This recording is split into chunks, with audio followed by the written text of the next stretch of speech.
రాము, స్కూల్లో మీ ఫ్రెండ్స్ ఒకటే సతాయిస్తున్నారంట కదా నిన్ను. అవును నాన్న, ఒకటే నన్ను సతాయిస్తున్నారు.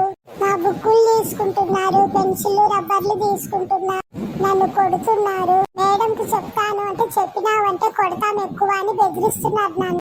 ఎందుకు అలా సతాయిస్తున్నారు నాన్న నిన్ను?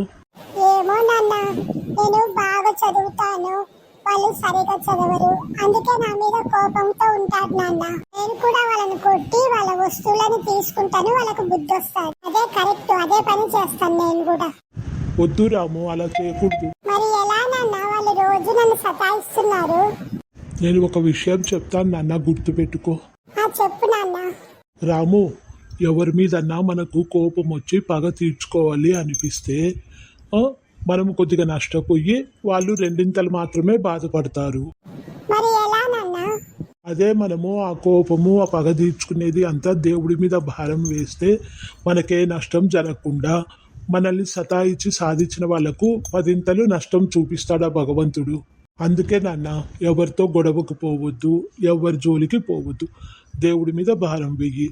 నీ వరకు నువ్వు చదువుకో, స్కూలుకు పోయిరా, నీ చదివేదో నువ్వు చూసుకో. ఓకే నాన్న, అలాగే చేస్తాను రేపటి నుంచి. పిల్లలకు ఇలా సర్ది చెప్పి మన వాళ్ళను మంచి పద్ధతిలో ఉండేటట్లు చూసుకోవాలి. ఇప్పటి నుంచే వాడు 1 కొడితే నువ్వు 4 కొట్టు అంటే మన చేయి దాటిపోతారు పెరిగే కొద్దీ పిల్లలు.